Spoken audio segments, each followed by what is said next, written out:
Assalamualaikum warahmatullahi wabarakatuh.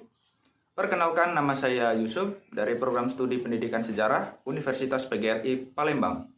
Pada kesempatan kali ini, saya akan membahas mengenai sejarah Indonesia masa Orde Lama.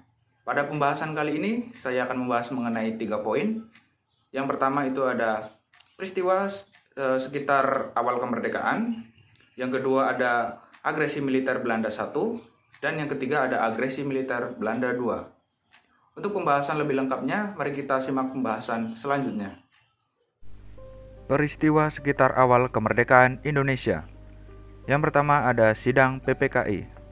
Kesibukan para pemimpin sesudah proklamasi adalah menyusun tatanan kehidupan kenegaraan. Panitia Persiapan Kemerdekaan Indonesia atau PPKI mengadakan rapat pada tanggal 18 Agustus 1945. Yaitu rapat yang pertama sesudah proklamasi. Pada waktu itu, Soekarno-Hatta merencanakan untuk menambah 9 orang anggota baru, termasuk dari golongan pemuda, antara lain Soekarni, Hairul Saleh, dan Wikana. Akan tetapi, setelah berlangsung pembicaraan yang tidak memuaskan antara Hatta dan Hairul, para pemuda meninggalkan tempat. Mereka masih menganggap bahwa PPKI adalah aparat Jepang. Rapat diadakan di Pejabon, di gedung Departemen Luar Negeri sekarang.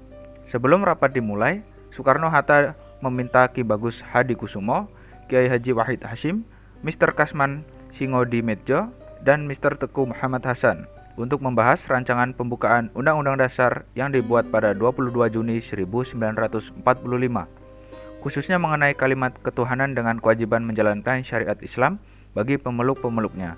Karena pemeluk agama lain merasa keberatan terhadap kalimat tersebut, akhirnya diganti dengan ketuhanan yang Maha Esa.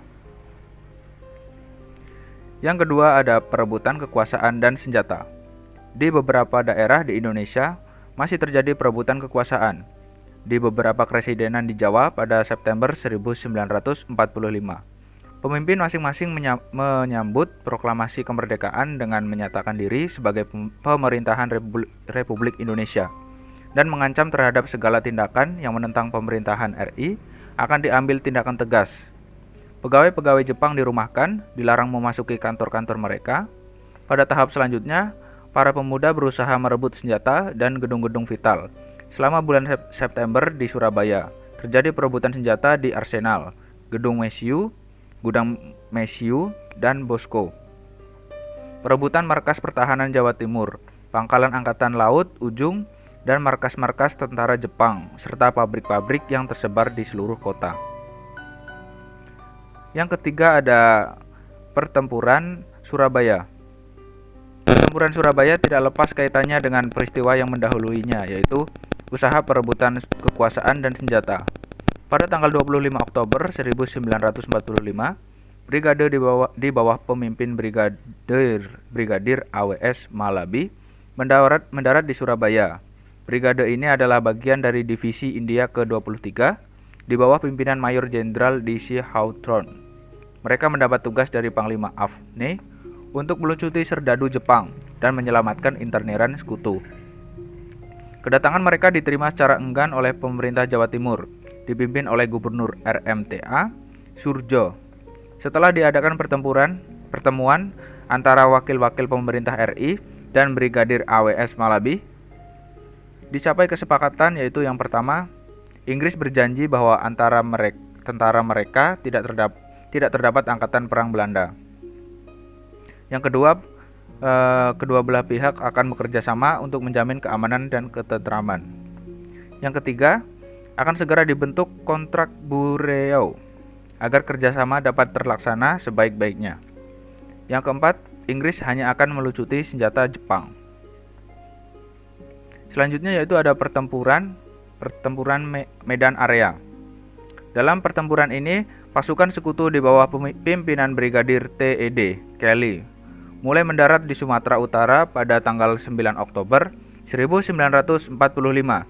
Kekuatan mereka adalah satu brigade, yaitu Brigade 4 dari Divisi India ke-26, serta membonceng mereka adalah orang-orang NICA yang dipersiapkan untuk mengambil alih pemerintahan.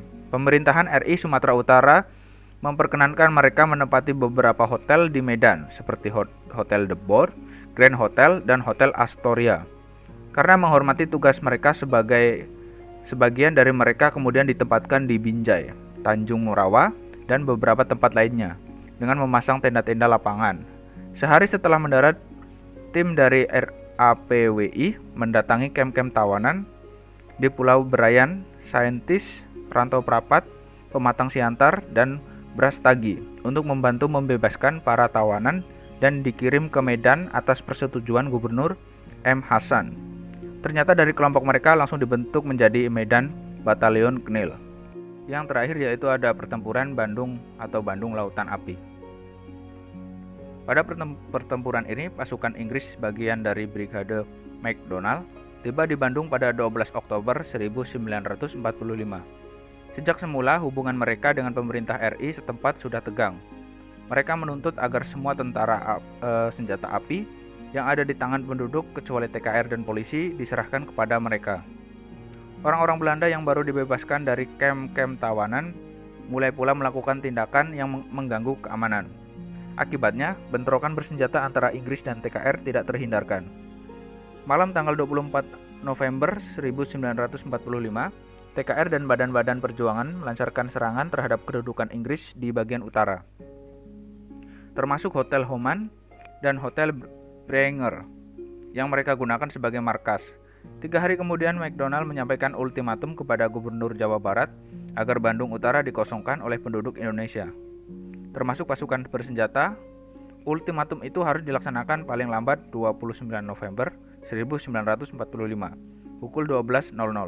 Dengan ultimatum itu, Inggris membagi kota Bandung menjadi bagian utara yang berada di bawah kekuasaan mereka dan bagian selatan di bawah kekuasaan RI.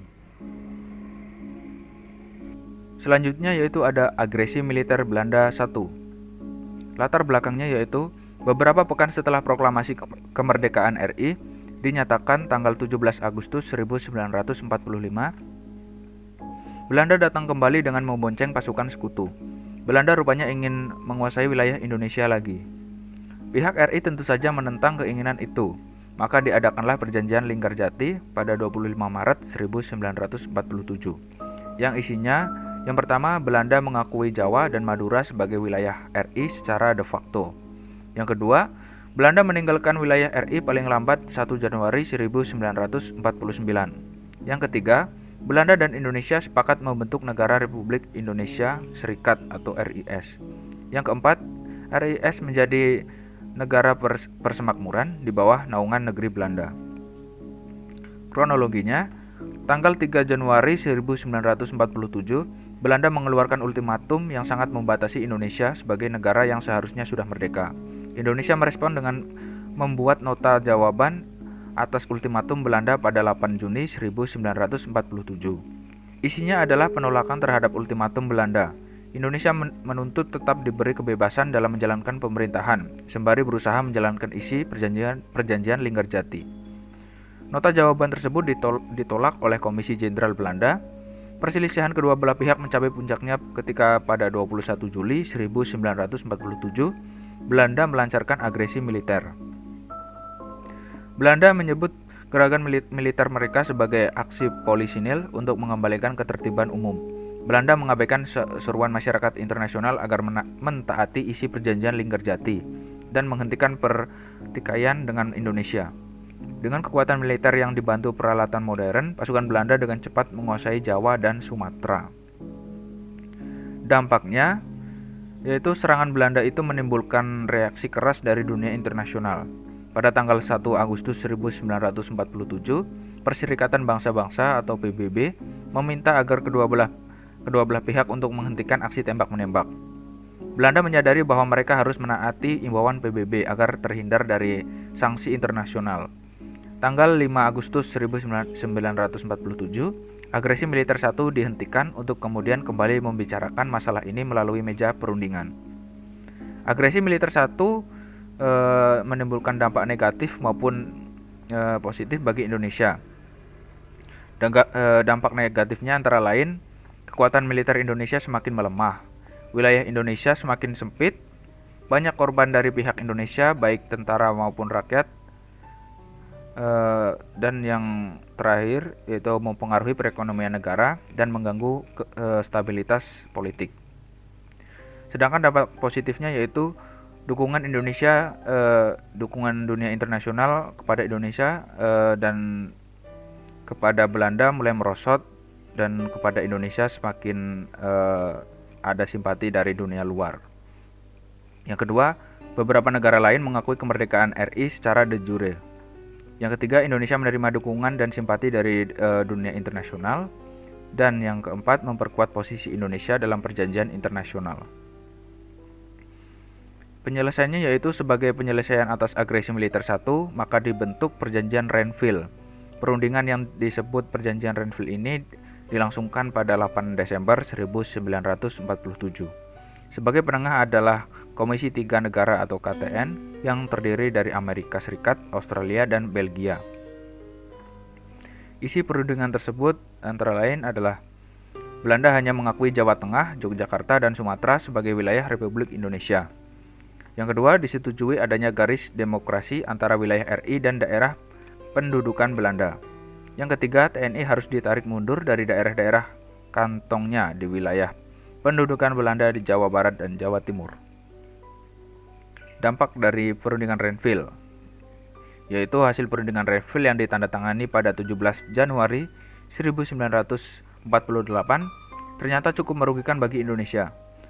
Wilayah kedaulatan Republik Indonesia menjadi semakin sempit dengan diterapkannya aturan garis Van Mock atau garis status quo. Van Mock mengambil nama dari Gubernur Hubertus van Mock, Gubernur Jenderal Hindia Belanda terakhir. Garis Van Mock adalah perbatasan buatan yang memisahkan wilayah milik Belanda dan Indonesia sebagai hasil dari Perjanjian Renville. Yang terakhir atau yang ketiga ada agresi militer Belanda II.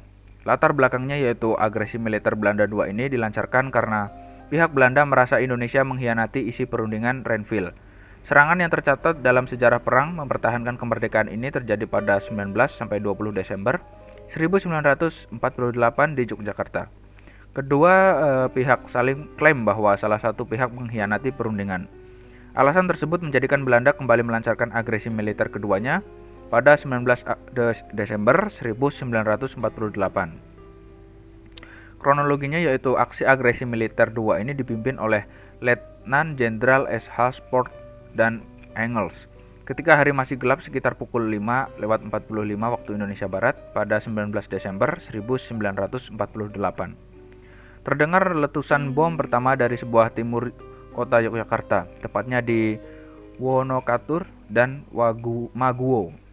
Suasana Yogyakarta pun mencekam. Menyikapi serangan ini, TNI menggunakan strategi pertahanan linear dengan menempatkan pasukan di perbatasan musuh atau garis terdepan. Batalion Sarjono dipersiapkan untuk menjaga beberapa daerah. Kemudian pusat kota Yogyakarta dijaga oleh 2 peleton Brigadir 10-3. Selanjutnya Kolonel Latif Hendraningrat melapor kepada Jenderal Sudirman bahwa pukul 14.00 Belanda telah berhasil masuk ke kota Yogyakarta. Kemudian Sudirman bersama pasukannya melakukan gerilya demi menghindari tangkapan pasukan Belanda. Pada keesokan harinya setelah menawan pemerintah RI, Belanda menghentikan serangannya dan pejabat pemerintah RI mulai diberangkatkan ke tempat pengasingan. Dampak agresi militer Belanda II ini yang pertama, Soekarno melakukan sidang darurat dan menghasilkan keputusan yaitu Presiden bersama Kabinet tetap berada di Yogyakarta. Apabila Presiden ditangkap, maka Menteri Kemakmuran Syafuddin Prawiranegara membentuk pemerintahan darurat di Sumatera Barat. Terakhir, bagi seluruh rakyat yang berada di Yogyakarta agar tetap berusaha mempertahankan kemerdekaan. Situasi yang mendesak dan ditawannya pemerintah RI di Yogyakarta langsung disikapi Syafruddin dengan membentuk pemerintahan darurat Republik Indonesia atau PDRI. Pemerintah tersebut diketuai oleh dirinya dan dilengkapi dengan kabinet-kabinetnya. Terbentuknya pemerintahan darurat ini secara resmi menjadi penanggung jawab atas jalannya pemerintahan untuk sementara waktu hingga kondisi kembali kondusif. Langkah-langkah pemerintahan PDRI yang pertama, berkoordinasi dengan tentara Indonesia dan Jenderal Sudirman yaitu dengan mengirim surat. Yang kedua, melakukan diplomasi ke luar negeri kepada negara sekutu Belanda termasuk Amerika. Akhirnya Amerika mendengar. Selanjutnya Amerika mengancam jika Belanda masih menyerang Indonesia maka akan memblokade ekspor atau impor dari Belanda. Agresi militer dua ini juga membuat Belanda mendapat kecaman dari Perserikatan Bangsa-Bangsa atau PBB dan dunia internasional. Pada tanggal 4 April 1949 digelar perundingan Romeroyen antara Belanda dan Indonesia. Perundingan ini berakhir pada 7 Mei 1949 dan menghasilkan beberapa kesepakatan, di antaranya persetujuan diadakannya konferensi meja bundar di Den Haag, kembalinya pemerintahan Republik ke Yogyakarta pada 6 Juli 1949 dan penerapan gencatan senjata. Setelah itu perundingan antara pihak RI dan BFO dilakukan. Pertemuan ini disebut sebagai Konferensi Inter-Indonesia. Dilaksanakan pada 19 sampai 22 Juli 1949 di Yogyakarta dan 31 Juli sampai 3 Agustus di Jakarta. BFO atau Majelis Permusyawaratan Federal adalah sebuah komite yang terdiri dari 15 pemimpin negara bagian dan daerah otonom di dalam Republik Indonesia Serikat atau RIS. Setelah melewati beberapa konferensi untuk persiapan mencari kesepakatan kedaulatan, KMB berlangsung mulai 23 Agustus hingga 2 November 1949 di Den Haag, Belanda. Rumusan hasil atau isi KMB tersebut adalah: yang pertama, kerajaan Belanda menyerahkan kedaulatan penuh atas Indonesia dengan tidak bersyarat dan tidak dapat dicabut, dan karena itu mengakui Republik Indonesia Serikat atau RIS sebagai negara yang merdeka atau berdaulat. Yang kedua, menerima kedaulatan itu atas dasar ketentuan-ketentuan dalam konstitusinya. Rancangan konstitusi telah dipermaklumkan kepada kerajaan Belanda. Yang ketiga, kedaulatan akan diserahkan selambat-lambatnya pada 30 Desember 1949. Setelah perjanjian meja bundar, maka Belanda mengakui kedaulatan atau kemerdekaan Indonesia dan mengakhiri agresi militer II. Terima kasih. Itulah tadi sedikit penjelasan mengenai sejarah Indonesia masa Orde Lama, mulai dari peristiwa sekitar awal kemerdekaan Indonesia, agresi militer Belanda I dan agresi militer Belanda II. Apabila terdapat kesalahan, saya mohon maaf dan saya akhiri. Wassalamualaikum warahmatullahi wabarakatuh.